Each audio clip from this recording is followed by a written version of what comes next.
Hello and welcome Exiles to the third update to the Righteous Fire Trickster, and we made some big upgrades. Big because Recombinators are still awesome.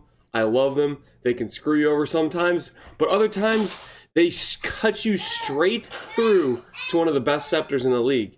This is an example of why Recombinators are so strong. This scepter previously would have cost many exalts. For example, generally making a scepter like this requires a +1 fracture scepter, which, if you know anything about those, last league they were running somewhere in the range of 15 to 45 exalts, depending when you were in the league.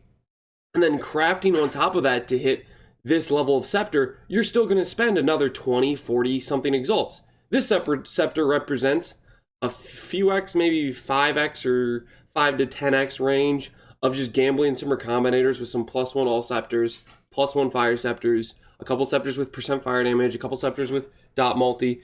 My general theory about Recombinators, if you want to craft with them, either you go for either a prefix pool or a suffix pool where you're just targeting % fire damage, +1 all, and +1 fire, or you go for a hybrid approach, which is where you get a scepter with +1 all and maybe dot multi on it, and then get a scepter with fire damage and +1 fire and burning damage on it, and then chuck them together.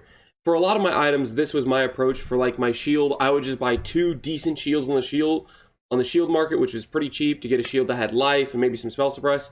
And then I took a shield that had like +1 fire and it had max cold or something like that, and then I would combine the two. And it's like kind of rolling the dice. Am I going to get the good mods from each of the shields? And sometimes you do, a lot of times you don't. But when you do, the difference in cost of trying to make that shield manually it's exponential how different that cost is. And Recombinators save you a lot of cost. They're definitely always a risk to them. There's definitely a gamble. I for sure have gotten beaten up on my amulet because I didn't know when to quit when I had a good amulet, because I kept going for Recombinators. I was like, oh, maybe I could just add one more mod. And then I try to do that, and then I destroyed my entire amulet that I had. That would have been way better than this one, but that's neither here nor there. Point is, we've made some good upgrades thanks to Recombinators in our scepter, and we were able to kill a Maven after the scepter creation because we had a decent amount more damage, and we got a Legacy of Fury. So we've improved our damage pretty significantly and our clear pretty significantly. As for upgrades in the future, I still need to do my amulet. I still need to fix my body armor, get a 6th link, upgrade that. That's some things we have to do that still gear on our character, but the main upgrades are actually in our passive tree. Right now, my clusters, they're hot garbage. And on top of that, I am still missing melding, I'm still missing brutal restraint. Those things are the big main upgrades we need to make to this character still on the life-based version. And these are upgrades towards the ES-based version, because the ES-based version is going to use the same things. Part of my upgrade path here is about picking up the upgrades that are like strong and good for the life-based version that will also work on the energy shield-based version, so it would make the transition smoother. So those are some of the big upgrades I plan next. Hopefully can get those done today, and it'll be within the next update video. And then after that, it's going to be all about putting together the energy shield based gear.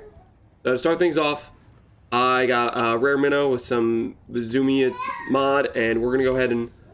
Oh crap, I forgot to click Maven. Oh well. Okay, so well, it's kind of a fail. I would definitely want to record this for an invitation, so I kind of messed that up.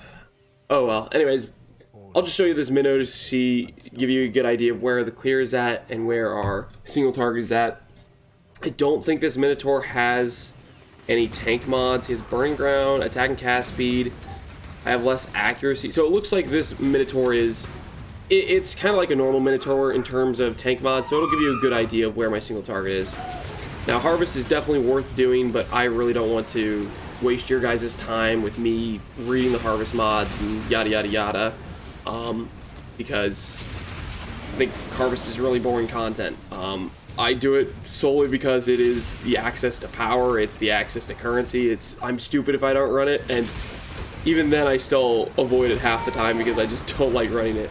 Now, hopefully you can see the difference Legacy of Fury is making here in our clear, in those extra fire pops that are going on all the monsters, which is just a really nice boost to our clear, in that we can just run through now, and the Legacy of Fury will generally clear all the monsters we didn't kill initially when we were kind of running through. So makes the process way more chill for mapping. You can really, I guess, backtrack a lot less. Some of the tankier monsters will still I guess, stay around because we haven't upgraded our single target quite enough, but that'll fade off as we keep making upgrades to the character and move towards the energy shield based version. So, all right, we're up here at a Minotaur, and let's give you a showcase of what it looks like currently. Our tooltip, when I have my Malevolence up and I have my, oh, what's it called? Oh, I should have Valrighteous Fire. Whatever. I guess if I... Okay, so Valrighteous Fire, I love and I hate it at the same time. It's great for boosting when you have damage. I like to use it when I have Heartstopper up, when I'm taking no extra damage over time, so that way I heal up pretty quickly, and I pop my Life Flask at the same time, but I'm not always good at doing that. A lot of times I pop it at the wrong time and it gets me killed, but hopefully that gives you a good idea where the single target's at right now. This character, one last thing I forgot to mention is I did just invest into level 1 Awaken, Burning, and Fire. These are really kind of the same damage as level 20 Burning and level 20 Awaken, so there's not any difference there yet.